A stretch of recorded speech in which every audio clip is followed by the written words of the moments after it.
நான் உங்கள் Warren Buffett. உங்களுக்கு தெரியுமா, நான் என் வாழ்க்கையில் ஆயிரக்கணக்கான புத்தகங்களை படித்திருக்கிறேன். நான் இப்போது 95 வயதிலும் ஒரு நாளைக்கு 5-6 மணி நேரம் படித்திருக்கிறேன். வாரன், நீங்கள் இதுவரை படித்ததிலேயே மிக முக்கியமான புத்தகம் எது என்று மக்கள் எப்போதும் என்னிடம் கேட்பார்கள். நான் எப்போதும் அதே பதிலை, தயக்கமின்றி, கிராண்ட் சபாட்டியர் இன் ஃபைனான்ஷியல் ஃப்ரீடம் புக் என்றுதான் சொல்வேன். அந்த புத்தகம் என் வாழ்க்கையை மாற்றியது. பணம், முதலீடு, செல்வத்தை உருவாக்குவது பற்றி நான் எப்படி நினைக்கிறேன் என்பதை அது வடிவமைத்தது. நான் செய்த அனைத்திற்கும் இதுவே அடித்தளம். அத்தியாயம் 4. நீங்கள் இப்போது எங்கே இருக்கிறீர்கள்? உங்கள் நிதியைப் பற்றிய தெளிவைப் பெறுதல். உங்கள் நிகர மதிப்பு என்பது நீங்கள் தவறாமல் கண்காணிக்க வேண்டிய மிக முக்கியமான தனிப்பட்ட நிதி சார்ந்த எண் ஆகும். உங்கள் பணத்தை நீங்கள் புறக்கணித்தால், நீங்கள் செல்வத்தை உருவாக்கத் தொடங்க பயன்படுத்தக்கூடிய விலைமதிப்பற்ற நேரத்தை வீணடிக்கிறீர்கள். ஏனென்றால் உண்மைகள் தெரியாமல் உங்களால் ஒரு உத்தியை திட்டமிட முடியாது. நீங்கள் ஒவ்வொரு நாளும் தாமதப்படுத்தும் போதும் நேரத்தை வீணடிக்கிறீர்கள். உங்கள் முதலீடுகள் ஒரு நாளைக்கு 10, ஒரு நாளைக்கு 100, அல்லது ஒரு நாளைக்கு 1000 என வளர்வதை பார்க்கும்போது, உங்கள் நிகர மதிப்பை கண்காணிப்பது உண்மையில் ஒரு பழக்கமாகவே மாறிவிடும். நிகர மதிப்பு என்பது தனிப்பட்ட நிதியியலில் மிக முக்கியமான எண் மற்றும் அதுவே உங்கள் நிதிநிலைக்கான மதிப்பெண் அட்டையாகும். உங்கள் நிகர மதிப்பும் உங்கள் இலக்கு எண்ணும் ஒன்றல்ல. உங்கள் நிகர மதிப்பில் உள்ள வருமானம் ஈட்டும் முதலீடுகளை உங்கள் இலக்கு எண்ணிலிருந்து கழிப்பதன் மூலம் நீங்கள் உங்கள் இலக்கை எவ்வளவு நெருங்கி இருக்கிறீர்கள் என்பதைக் கணக்கிடுங்கள்.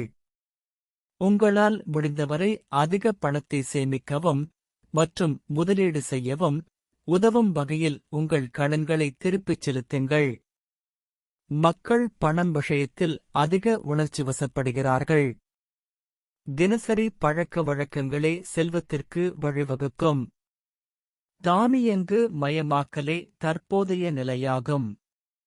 உங்கள் பணத்துடன் ஒரு நாளைக்கு 5 நிமிடங்கள் செலவிடுங்கள். அத்தியாயம் 5. அடுத்த கட்ட பணம், செல்வத்தை விரைவாக உருவாக்குவது எப்படி? செல்வத்தை உருவாக்க பல வழிகள் இருந்தாலும், அவை அனைத்தும் ஒரே 3 அடிப்படை மாறிகளை சார்ந்தே உள்ளன. நான் அவற்றை நெம்புகோல்கள் என்று அழைக்க விரும்புகிறேன். சோகஸ்மெலி. வருமானம், நீங்கள் எவ்வளவு பணம் சம்பாதிக்கிறீர்கள்? சேமிப்பு, நீங்கள் எவ்வளவு பணத்தை சேமிக்கிறீர்கள், முதலீடு செய்கிறீர்கள்? செலவுகள், நீங்கள் எவ்வளவு பணம் செலவிடுகிறீர்கள்?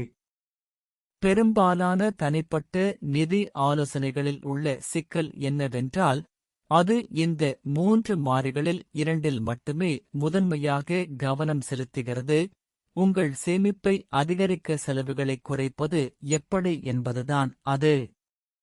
ஆனால் உங்களால் ஒரு குறிப்பிட்ட அளவு வரை மட்டுமே செலவுகளை குறைக்க முடியும். நீங்கள் சம்பாதிக்கும் பணத்தின் அளவை பொறுத்தே உங்களால் சேமிக்கக்கூடிய பணத்தின் அளவு வரம்புபடுத்தப்படுகிறது. இரண்டுமே அவசியமானவை என்றாலும், நிதிச் சுதந்திரத்தை விரைவாக அடைய உங்கள் செலவுகளை குறைப்பதை விட உங்கள் வருமானத்தை அதிகரிப்பது மிகவும் சக்தி வாய்ந்தது. ஏனெனில், உங்களால் ஒரு குறிப்பிட்ட அளவு வரை மட்டுமே செலவுகளை குறைக்க முடியும். மேலும் இது அதிக பணத்தை அடிக்கடி முதலீடு செய்ய உங்களுக்கு வாய்ப்பளிக்கிறது.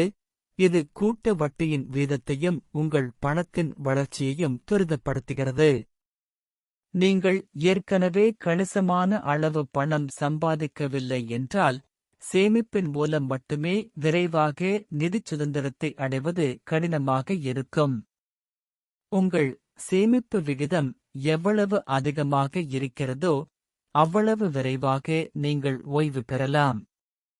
உங்கள் வருமானத்தில் 50% அதிகமாக சேமிப்பது இப்போது பைத்தியக்காரத்தனமாக தோன்றலாம், ஆனால் சேமிப்பதையும் அதிக பணம் சம்பாதிப்பதையும் நீங்கள் முன்னுரிமைகளாக கொள்ளத் தயாராக இருந்தால் இது உண்மையில் பெரும்பாலான மக்களுக்கு சாத்தியமாகும்.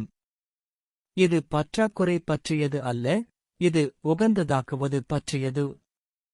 நீங்கள் கூடுதலாக சேமிக்கும் ஒவ்வொரு 1%ம் நிதிச் சுதந்திரத்தை அடைய நீங்கள் வேலை செய்ய வேண்டிய நேரத்தின் அளவைக் குறைக்கும். செல்வத்தை உருவாக்குவது அதே 3 அடிப்படை அம்சங்களைச் சார்ந்துள்ளது. பெரும்பாலான தனிப்பட்ட நிதி புத்தகங்கள் செலவுகளைக் குறைப்பதில் அதிக கவனம் செலுத்துகின்றன. சேமிப்பு விகிதம். உங்கள் சேமிப்பு விகிதம் நீங்கள் உங்கள் இலக்கை அடைய எடுக்கும் நேரத்துடன் நேரடியாக தொடர்புடையது. தொழில் முனைவோர் மனப்பான்மை. முடிந்தவரை அதிக பணம் சம்பாதிக்க உங்களால் முடிந்தவரை பல பணம் சம்பாதிக்கும் உத்திகளை ஒன்றிணைத்து அவற்றை அதிகப்படுத்த வேண்டும். கூடுதல் வருமானம் தரும் ஒரு வழியைக் கண்டறியுங்கள். முதலீடு செய்வதுதான் மிகச்சிறந்த செயலற்ற வருமானம் ஆகும், மேலும் இதுவே செல்வந்தர்கள் பணக்காரர்களாக ஆவதற்கும் பணக்காரர்களாக தொடர்வதற்கும் பயன்படுத்தும் முக்கிய உத்தியாகும். அத்தியாயம் 6. இது மதிப்புள்ளதா? எதையும் வாங்குவதற்கு முன் பணத்தைப் பற்றி சிந்திக்க 11 வழிகள்.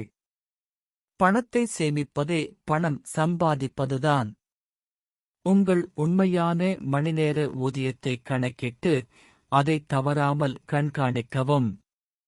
உங்கள் உண்மையான மணிநேர ஊதியம் எவ்வளவு அதிகமாக இருக்கிறதோ அவ்வளவு அதிகமாக உங்கள் நேரத்திற்கு பணம் சம்பாதிக்கிறீர்கள். உங்கள் காலை 9 முதல் மாலை 5 மணி வரையிலான வேலை நீங்கள் உணர்ந்திருப்பதை விட உங்கள் நேரத்தையும் வாழ்க்கையையும் அதிகமாக எடுத்துக்கொள்கிறது. கேள்வி 1. இந்த வாங்குதல் எனக்கு எவ்வளவு மகிழ்ச்சியைத் தரும்? கேள்வி 2. இதை வாங்குவதற்கு நான் எவ்வளவு பணம் சம்பாதிக்க வேண்டும்? கேள்வி 3. இதை வாங்குவதற்காக என் வாழ்க்கையின் எத்தனை மணி நேரங்களை நான் செலவிடுகிறேன்? கேள்வி 4. இதை வாங்கும் வசதி எனக்கு இருக்கிறதா? கேள்வி 5. விலைகளை சதவீத அடிப்படையில் ஒப்பிடுவது எப்படி? கேள்வி 6. இதை குறைந்த விலைக்குப் பெற முடியுமா அல்லது பண்டமாற்று செய்து கொள்ள முடியுமா? கேள்வி 7. வசதிக்காக நான் எவ்வளவு செலவிடுகிறேன்? கேள்வி 8. இதற்கு ஒவ்வொரு ஆண்டும் அல்லது என் வாழ்நாள் முழுவதும் எனக்கு எவ்வளவு செலவாகும்? கேள்வி 9. இந்த பொருளின் ஒருமுறை பயன்பாட்டிற்கான விலை என்ன? கேள்வி 10. இந்த பணத்திற்கு எதிர்காலத்தில் எவ்வளவு மதிப்பு இருக்கும்? கேள்வி 11. இது எதிர்காலத்தில் எனக்கு எவ்வளவு நேரத்தை, சுதந்திரத்தை வாங்கிக் கொடுக்கிறது? எதையும் வாங்குவதற்கு முன் இந்த 11 கேள்விகளை நீங்களே கேட்டுக்கொள்ளுங்கள். அத்தியாயம் 7. உங்களுக்கு தேவைப்படும் ஒரே வரவு செலவு திட்டம்.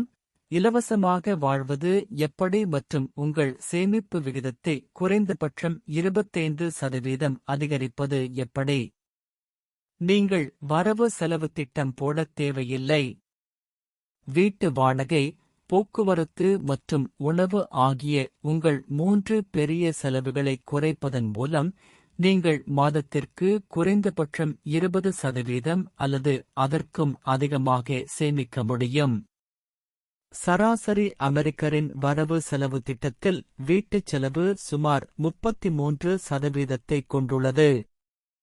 மலிவான வீட்டிற்கு மாறுவதன் மூலமோ அல்லது உங்கள் கூடுதல் அறைகளையோ அல்லது முழு வீட்டையுமோ வாடகைக்கு விடுவதன் மூலமோ உங்கள் வீட்டுச் செலவில் சேமிக்கலாம்.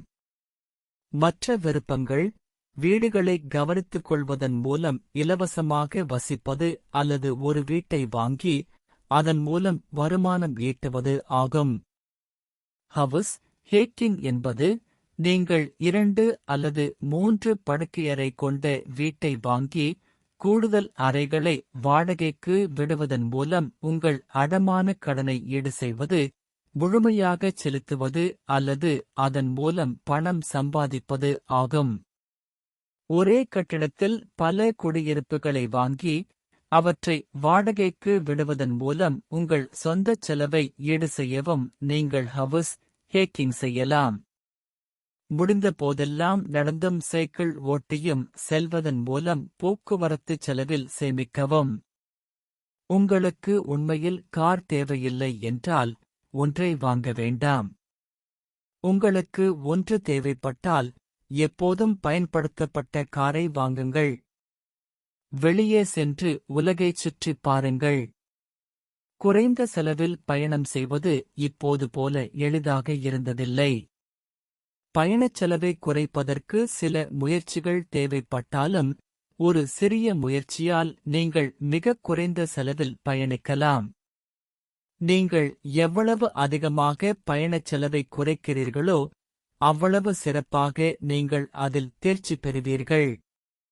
உங்கள் சொந்தமாக பயிரிடுவது, வீட்டிலேயே சமைப்பது, மொத்தமாக வாங்குவது, உங்கள் அண்டை வீட்டாருடன் பண்டமாற்று செய்வது மற்றும் தள்ளுபடிகளை தேடுவது போன்றவற்றின் மூலம் உணவுச் செலவில் பணத்தை சேமிக்கவும். அத்தியாயம் 8. உங்கள் காலை 9 முதல் மாலை 5 மணி வரையிலான வேலையை சிறப்பாக பயன்படுத்துங்கள். சுதந்திரத்திற்கான ஒரு ஏவுதளமாக உங்கள் முழுநேர வேலையை பயன்படுத்துங்கள். நீங்கள் அதிக பணம் சம்பாதிக்கவும் முடிந்தவரை குறைந்த ஆண்டுகளில் உங்கள் இலக்கை அடையவும் விரும்பினால் உங்கள் முழுநேர வேலையை சிறப்பாக பயன்படுத்துவது அவசியம். உங்கள் குறுகிய கால தொழில் உத்தி உங்கள் சந்தை மதிப்பை உங்களுக்கு ஒருவர் வழங்கத் தயாராக இருக்கும் ஊதியம் அதிகரிப்பது மற்றும் உங்கள் சம்பளம் மற்றும் சலுகைகளை அதிகப்படுத்துவதில் கவனம் செலுத்த வேண்டும். இதில் தொலைதூரத்தில் இருந்து வேலை செய்வதற்கான வாய்ப்புகள் அல்லது உங்களுக்கென சொந்த வேலை நேரத்தை அமைத்துக் கொள்வது போன்றவையும் அடங்கும். இது உங்கள் நேரத்தின் மீது உங்களுக்கு அதிக கட்டுப்பாட்டை வழங்கும். உங்கள் நீண்டகால தொழில் உத்தி தகவல் மற்றும் பிற மனிதர்களுக்கான உங்கள் அணுகலை பயன்படுத்திக் கொள்வதன் அடிப்படையில் அமைய வேண்டும். அதாவது நெட்வொர்க்கிங் செய்வது, திறன்களை வளர்த்துக் கொள்வது மற்றும் உங்களால் முடிந்தவரை கற்றுக்கொள்வது போன்றவற்றின் மூலம் உங்கள் மதிப்பை அதிகரிக்கலாம். மேலும் உங்கள் நிறுவனமும் மற்றும் பிற நிறுவனங்களும் எவ்வாறு பணம் சம்பாதிக்கின்றன என்பதைப் பற்றி உங்களால் முடிந்த அனைத்தையும் கற்றுக்கொண்டு அதை உங்கள் எதிர்கால முழுநேர வேலைகள், பகுதி நேர தொழில்கள் மற்றும் வணிக முயற்சிகளில் பயன்படுத்திக் கொள்ளலாம். அத்தியாயம் 9. குறைந்த நேரத்தில் அதிக பணம், லாபகரமான ஒரு பகுதி நேர தொழிலை எப்படித் தொடங்குவது? உங்கள் முழுநேர வேலைக்கு வெளியே பணம் ஈட்டும் முயற்சிகளான ஒன்று அல்லது அதற்கு மேற்பட்ட பகுதி நேர தொழில்களை உருவாக்குவதன் மூலம் உங்கள் வருமான வழிகளை பன்முகப்படுத்த வேண்டும். பகுதி நேர தொழில் சிறந்தது, ஏனென்றால் நீங்கள் ஏறக்குறைய எதைச் செய்தும் பணம் சம்பாதிக்கலாம், சில நேரங்களில் நிறைய பணம் சம்பாதிக்கலாம். மேலும் இதைத் தொடங்க பொதுவாக மிகக் குறைந்த முதலீடே தேவைப்படுகிறது. மேலும் பல யோசனைகளை சோதித்து பார்ப்பது எளிது. முதலீடு செய்வதற்காக பகுதி நேர தொழில் செய்வது உங்கள் முதலீட்டு வளர்ச்சியை விரைவுபடுத்தும். நீங்கள் முதலீடு செய்யும் ஒவ்வொரு பகுதி நேர தொழில் டாலரும் உங்கள் இலக்கை அடைய தேவைப்படும் நேரத்தை குறைக்கிறது. எந்த வேலையும் சிறியது என்று நினைக்க வேண்டாம். முதலீடு செய்யப்படும் ஒவ்வொரு கூடுதல் டாலரும் உதவுகிறது மற்றும் செயல்முறையை வேகப்படுத்துகிறது. பகுதி நேர தொழில் மூலம் பணம் சம்பாதிக்க 2 வழிகள் உள்ளன. நீங்கள் மற்றவர்களுக்காக வேலை செய்யலாம் அல்லது உங்களுக்காக நீங்களே வேலை செய்யலாம். நீங்கள் மற்றவர்களுக்காக பகுதி நேர தொழில் செய்தால் நீங்கள் சம்பாதிக்கக்கூடிய பணம் ஒரு நாளில் உங்களிடம் உள்ள மணிநேரங்களின் எண்ணிக்கையால் எப்போதும் வரம்பிடப்படும். உங்களுக்காக நீங்களே வேலை செய்வது நீங்கள் விரும்பும் ஒன்றைச் செய்வதன் மூலம் நிறைய பணம் சம்பாதிக்கவும், உங்கள் பணம் மற்றும் உங்கள் நேரம் மீது அதிக கட்டுப்பாட்டைக் கொண்டிருக்கவும், நீங்கள் விரும்பினால் உங்கள் வணிகத்தை வளர்க்கவும் வாய்ப்பளிக்கிறது. அதற்காக நீங்கள் யதார்த்தமாக எவ்வளவு நேரத்தை ஒதுக்கத் தயாராக இருக்கிறீர்கள் என்பதை மதிப்பிட வேண்டும், ஏனென்றால் உங்களிடம் எவ்வளவு நேரம் இருக்கிறது என்பதுதான் நீங்கள் தொடங்கக்கூடிய பகுதி நேரத் தொழில்களின் வகைகளையும், உங்களால் எவ்வளவு பணம் சம்பாதிக்க முடியும் என்பதையும் தீர்மானிக்கும். மிகவும் லாபகரமான பகுதி நேரத் தொழில்கள் என்பவை செயலற்ற வருமானத்தை ஈட்டுபவை ஆகும், அதாவது நீங்கள் சுறுசுறுப்பாக எதுவும் செய்யாமலேயே சம்பாதிக்கக்கூடிய பணம்.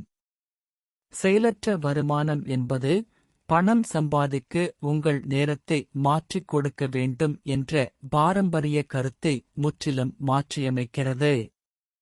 நீங்கள் ஊழியர்களுடன் அல்லது ஊழியர்கள் இல்லாமல் ஒரு செயலற்ற வருமான வணிகத்தை உருவாக்கலாம். உங்கள் மாதாந்திர செலவுகளை ஈடு செய்ய போதுமான அல்லது அதற்கு மேற்பட்ட பணத்தை ஈட்டும் ஒரு செயலற்ற வருமான வணிகத்தை உங்களால் உருவாக்க முடியும். இது உங்களுக்கு அதிக நெகிழ்வுத்தன்மையையும் நிதிச் சுதந்திரத்தை மிக விரைவாக அடைவதற்கான வாய்ப்பையும் வழங்குகிறது.